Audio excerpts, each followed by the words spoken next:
Welcome back. Now, yesterday we focused on, Moyale and basically the push to have peace. And we had Peace Ambassador Jaffa Isaac, who was here.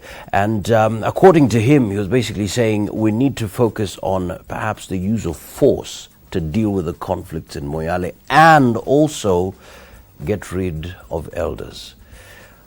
Well, today we have Honorable Roba Duba, who is the Moyale Member of Parliament, and he'll be telling us about the situation on the ground and what is being done to restore peace in Moyale. Welcome to the Power Breakfast Show. Of course, yours was actually a transition. You were the former Nairobi town clerk, and you just served for about 4 months, and you decided to move deeply into politics. Tell us a bit about that transition. Yes, thank you very much. The transition, of course, for me, it wasn't very difficult. I have had previous experience. I have played what we call highly localized politics within local government. I served in councils. And therefore, I've always been in touch, very closely in touch with what happens, the dynamics at the grassroots level. So it's not been anything new to me. So it's been smooth, it's seamless as far as I'm concerned. Mm-hmm. Yes. Yeah. There aren't major challenges as far as transition is concerned. Mm-hmm. Yeah. Of course, you once said that Moyale has not known peace in its history, and security is paramount in your political agenda.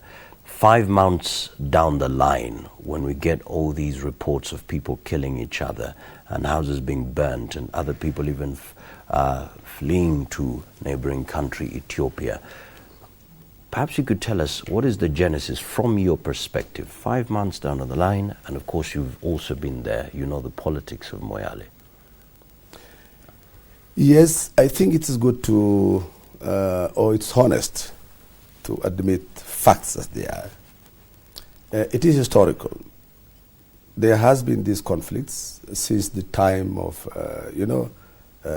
our great fathers. And the conflict previously has been purely traditional. It is based on resource problems, inadequacy of resources. That is a natural question. It's a natural phenomenon. It's never enough.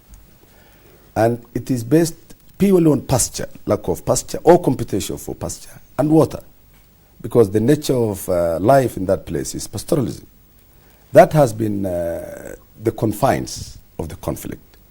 Now, of course, with time, the vagaries of modernity has crept in. Is now more or less urban warfare completely, where people are using very advanced weapons to fight. And they fight in the CBD. They fight within the confines of trading centers and densely populated residential suburbs. So it's quite a little bit different. That's why it may require a different approach. The historical solution to this problem, from what we read in the archives, the colonial government, for example, knew the migration patterns. They knew between September and December, this will be the movement by the Boran community. This will be the movement by the Garri community or the Gabra community. And the conflict points are identified. They are known. And prior mechanisms are put in place. We lost all those systems. We went to the statutes. Citation by statutes, generalization by statute that says life is free for everybody. Chapter 10 or 15 of the Constitution or the Bills of Rights says, for example, I'm just saying, everybody is free. So with this kind of thing, we are not helping. The conflict resolution mechanism in the traditional system has broken down. Nobody gives room to it, and therefore it's gone. The urban warfare now is not getting the necessary attention. So I think these are the major problems. What, in your understanding, is the cause of the current, according to Jaffa was yesterday, it's politics. What, in your understanding, is the cause of the current problem? This urban warfare. It's being fought when the DC is standing there. He's there addressing a meeting in the village, then the urban people are burning houses. What is the reason? This is not about pasture. It's not about tradition. It's politics. Yes, it is pasture, it's land.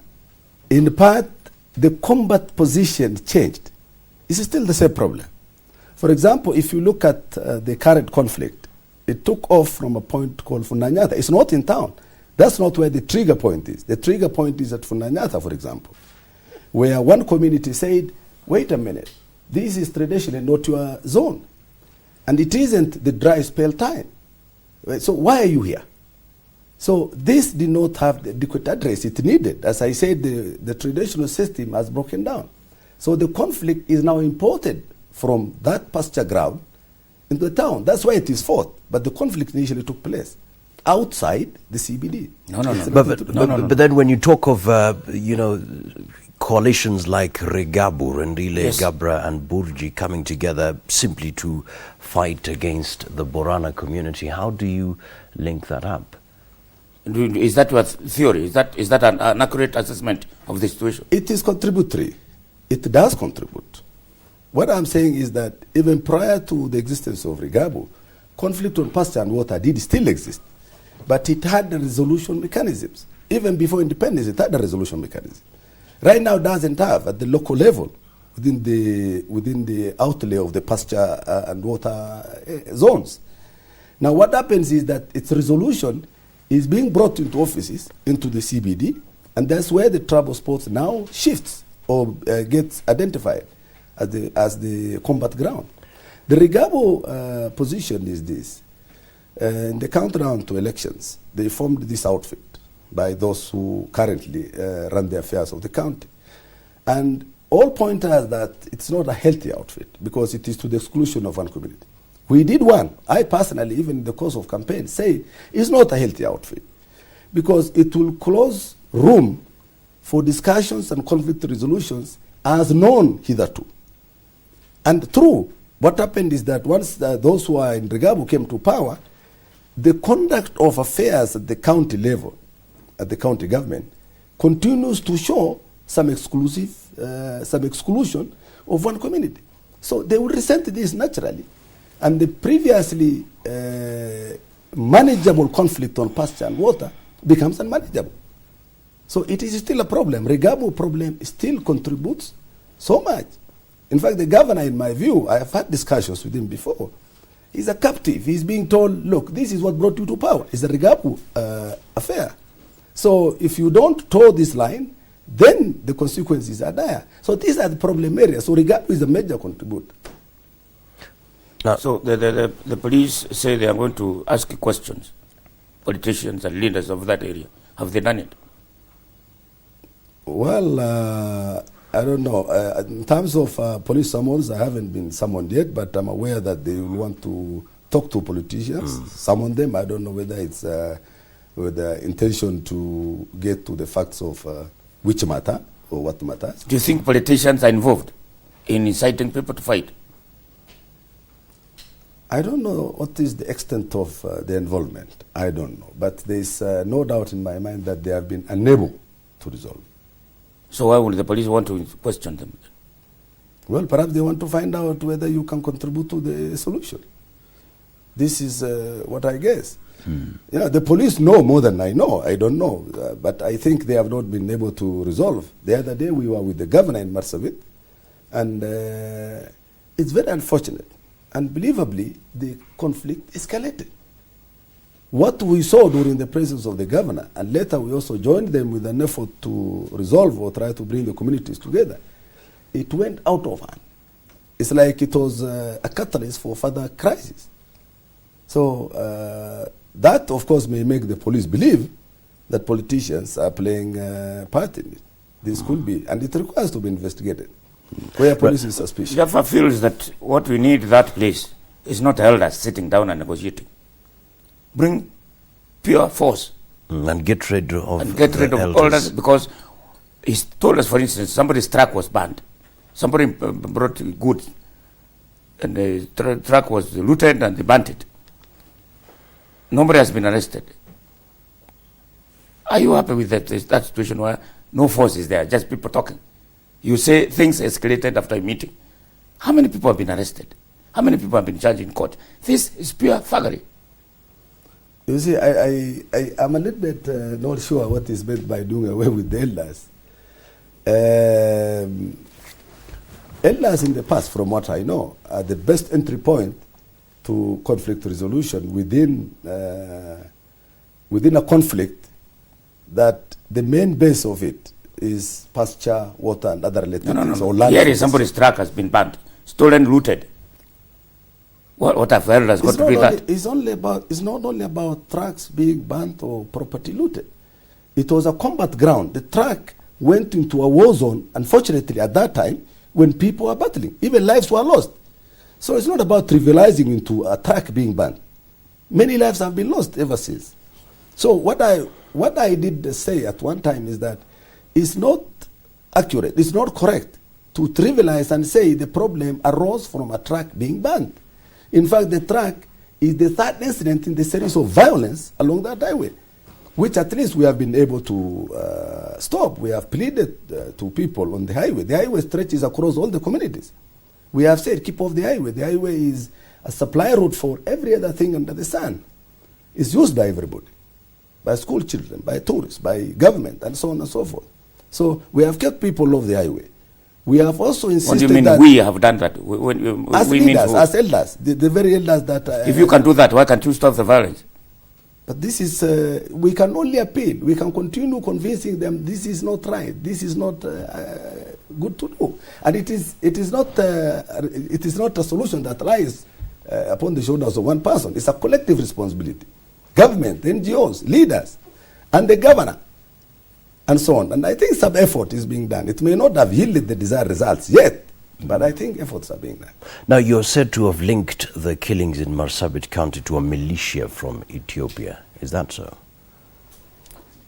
The initial killing, I said, admittedly, all the communities, because the defense mechanism by government has broken down for many years, particularly outside the urban areas. There aren't sufficient police stations or a protective system by government. So over time, they have developed a militia by individual communities. These communities occupy both sides of the border. So there are times when conflict becomes unmanageable because it's mainly the attack comes from across the border. Sometimes within the local context, it is possible to manage. So the trigger for the current conflict is by a militia from a particular community from across the border. What do you mean particular? Just name names. What do you mean particular? Who did? Who? We need to name them and shame them. Whether that militia from the one we are calling a particular community, who is it? It is known. It's on record with the police. Why don't you say it? Your leader, say it, so that we know them and shame them. You see, when you say I know, it's not appropriate. It is not appropriate. It is within the public knowledge. That can be gotten from the records with the police. There has been reconciliation efforts, which I don't want to prejudice, by the way. We have to be very careful how we handle it. So, if you want, and we want to give a chance to these negotiations, and I'm a party to this, the team that is going to look for resolution. So let's not do anything that will tend to put you in a position that you won't be able to effectively participate in the process. Yeah, according so for that to... reason, I will not go beyond... All right, according to the Standard, August 29th, you refuted claims that there are any links to the Oromo Liberation Front of Ethiopia. Why so?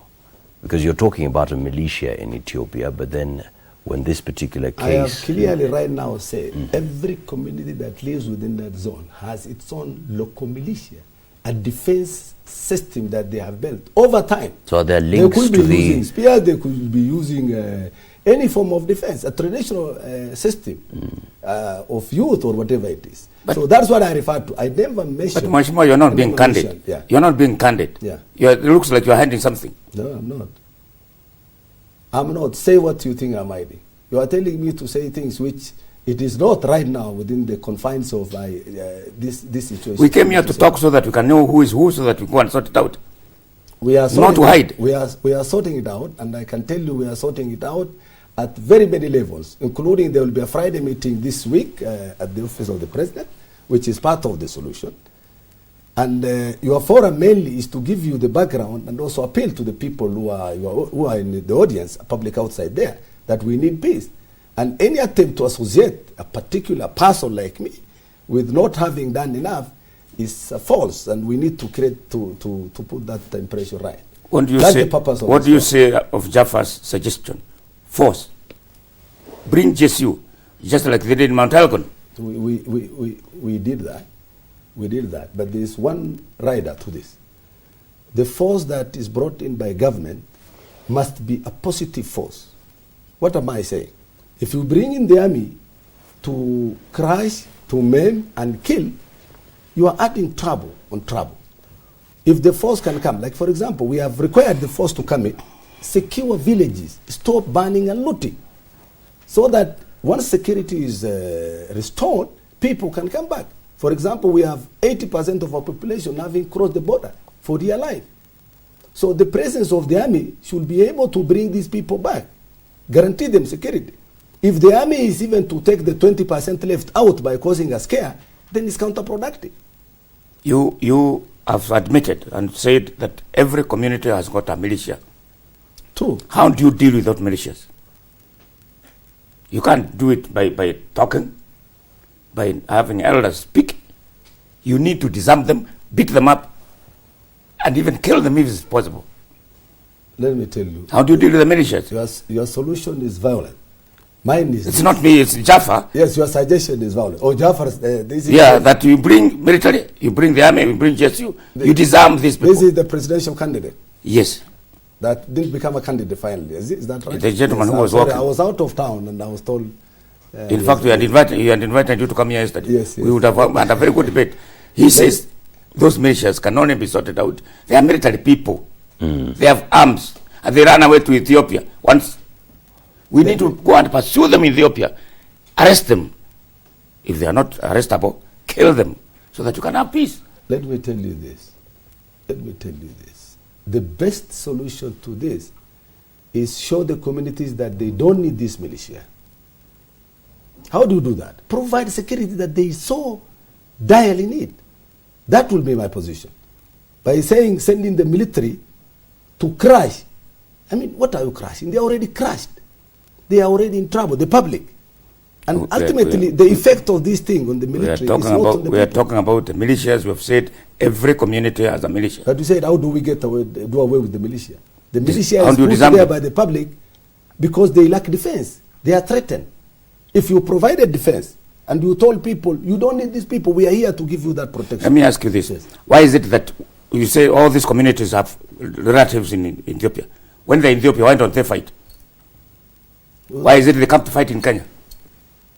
I think that is a question that we all need to get to the roots. I think it is, the security situation is different. Perhaps the vigilance by government, the security agents, the national government that provides security, is doing more, perhaps, in my view.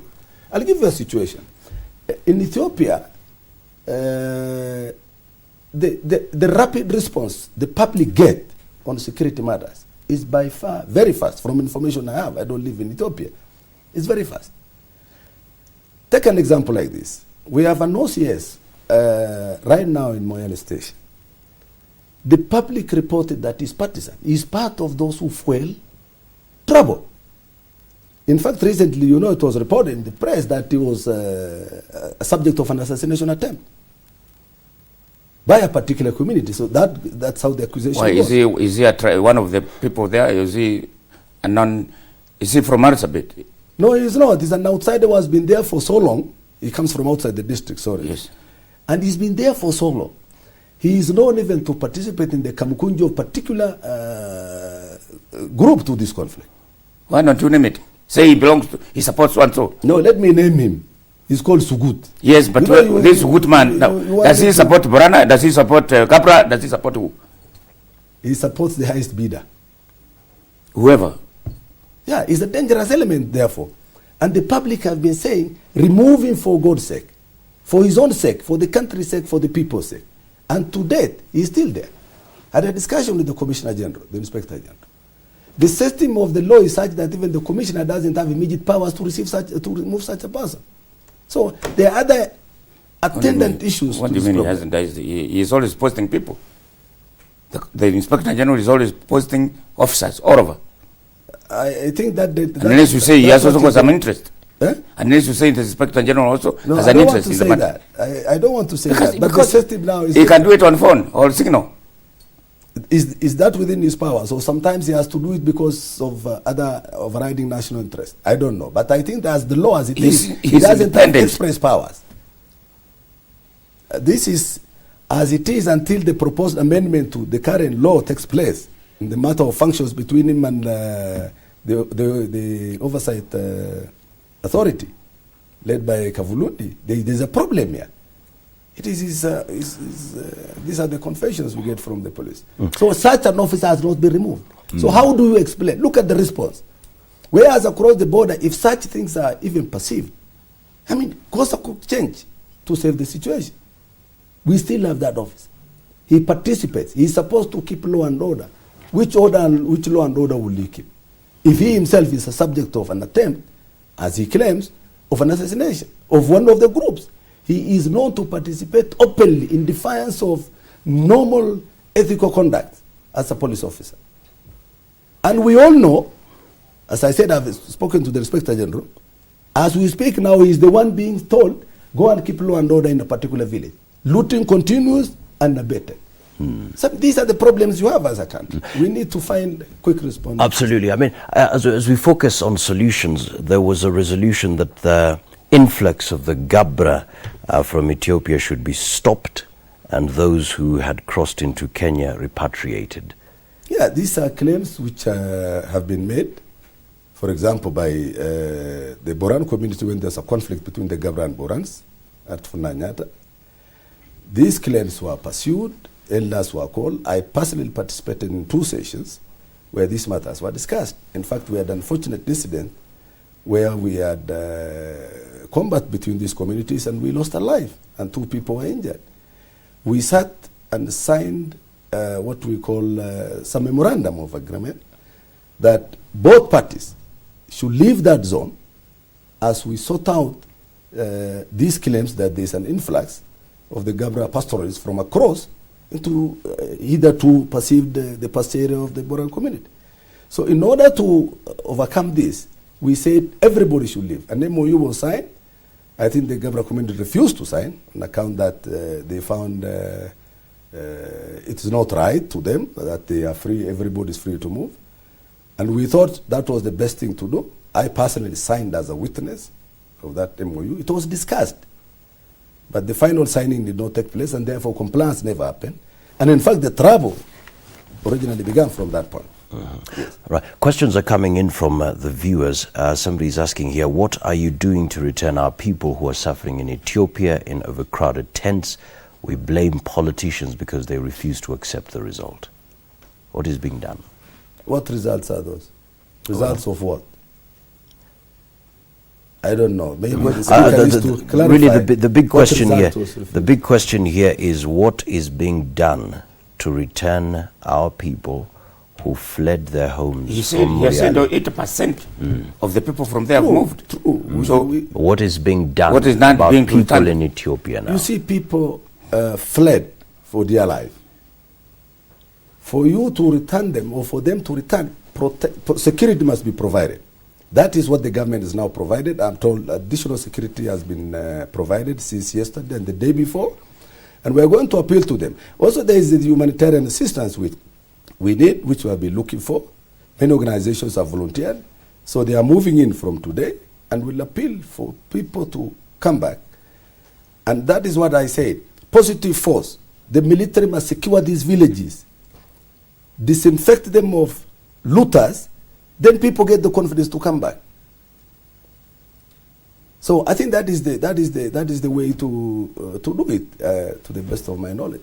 All right. So what we are doing is press upon government, add more security, so that people feel they are safe for their life to be there.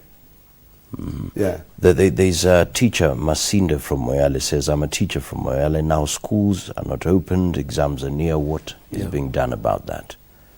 The government is summoning all the parties together. We're having a meeting this Friday with other interested parties and peace brokers, NGOs, and so on and so forth.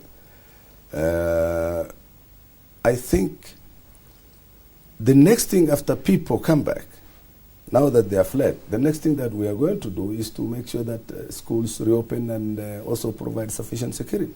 As a leader, member of parliament from this area, a lot of Kenyans think this is a very primitive way of dealing with things. Are you ashamed of being a leader in this environment? Like all of us, that we can't run away. We can't say you are ashamed and we run away. Like all of us, every Kenyan should be ashamed. An example that I've just narrated here of the inability to take action to remove an OCS is a national shame. It's not about Roba Duba. It's a national shame. As I speak on this television, where on earth do you have an OCS being asked to keep peace where he himself is, his own life and the life of every other person? The other time, there is an incident reported. He shot at people in the CBD when the conflict was at its height or at its highest. And he's still there. I spoke to the Inspector General yesterday. I said, for God's sake, remove him. I mean, if not for the sake of other things like the people and the... But that is only one person in one police station. But it can be the cause of the entire problem, for example. You cannot... If it's an OCS... Of the reason why people are not getting back. The OCS has got an OCPD. He has bosses.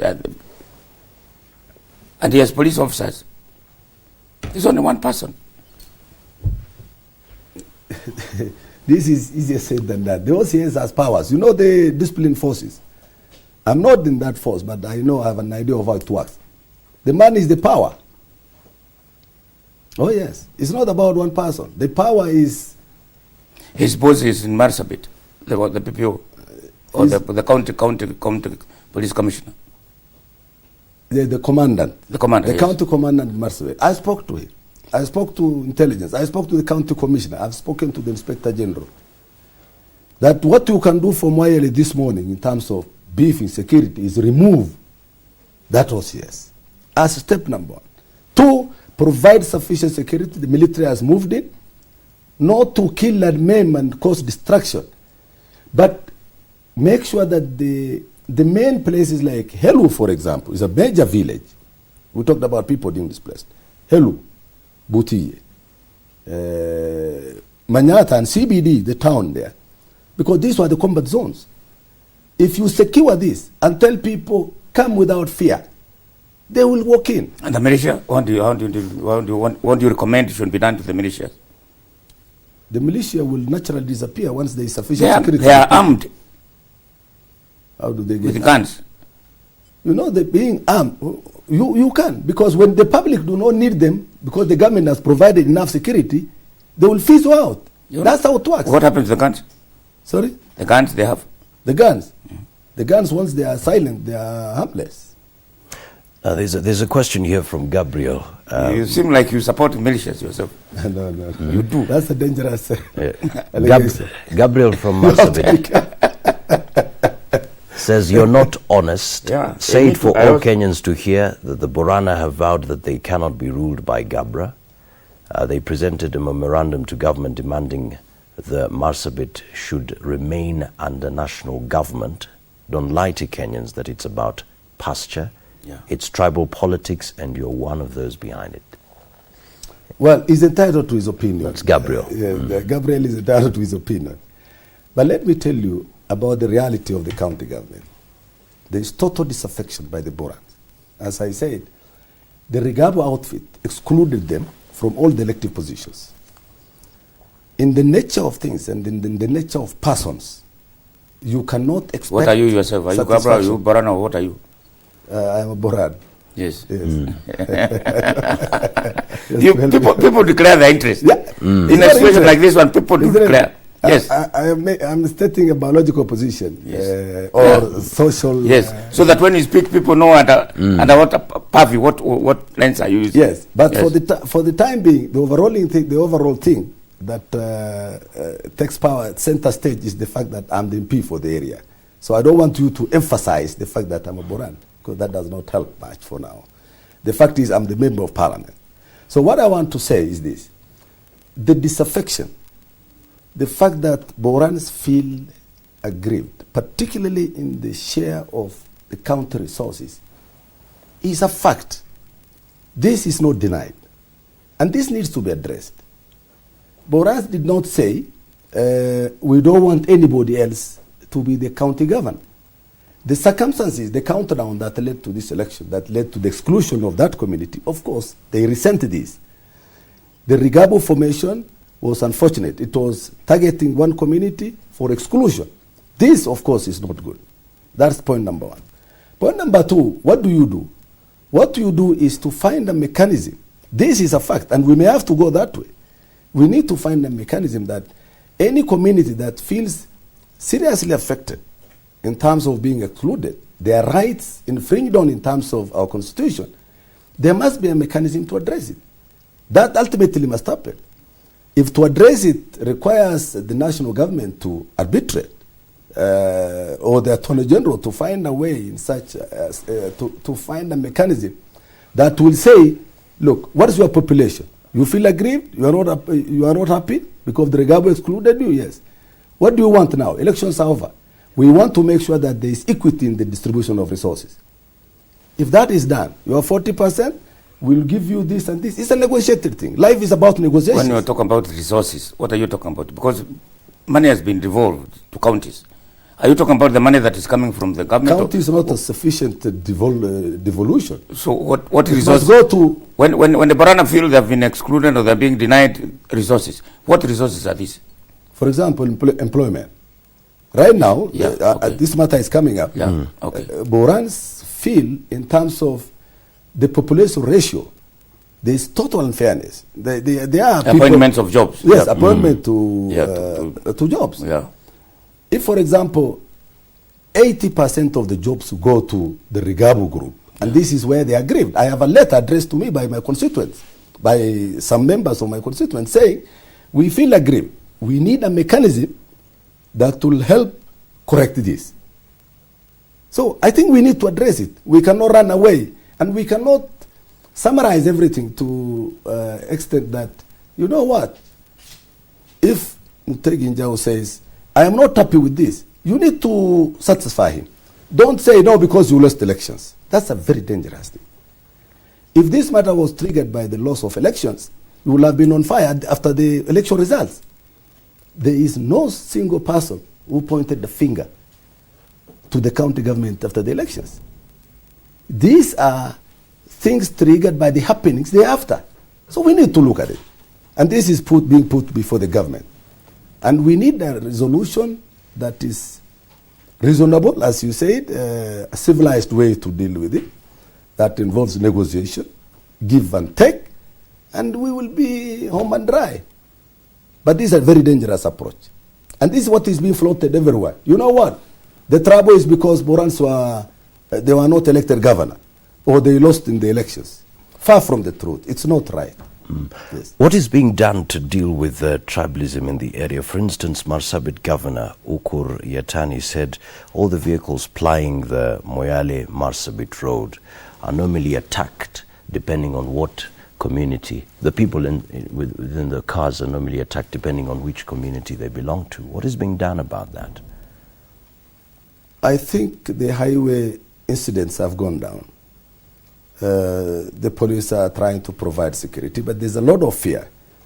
There's a lot of fear, particularly after the unfortunate incident of the lorry being burnt and a lot of property was destroyed. There's a lot of fear. People don't move freely. But I think other than fear, the actual incidents taking place are not there. Like, for example, nobody is interfering with the public transport. Even lorries, those who are not kept away by their own fear, are moving right now. And we have made sufficient appeal. We have told them, lorries plying the road. It's not about land issue, it's not about pasture. So nobody will be credible to link attack on the highway to conflict on pasture and water. So we have tried to tell them. You know, during the lorry incident, it is, of course, at the time when people were shooting at each other, and it ran into that heated moment. So that is going down. All right. Just before we wind up, Jafar Isaac, who was here, Peace Ambassador, is actually on phone and would want to give a comment or two about your statements and about Moyale. Good morning, Jafar. Good morning. Many thanks indeed. If you can hear me, what would you want to say? I mean, we have Moyale Member of Parliament here in studio. There are two or three things I would like to comment about what he said. One is a statement that I put yesterday that two trucks were attacked on the road Moyale Nairobi Highway, which he said the two trucks found themselves in the war. That is not correct, because the trucks were not totally. They were just attacked because they were of different tribes. And secondly, the issue, he said, Gabra tribe coming from Ethiopian side, that is the problem, that is the start of the war, that's wrong as well. Another thing he said was the Boranas and the Gabras to be divided so that we can go and solve who came from Ethiopia.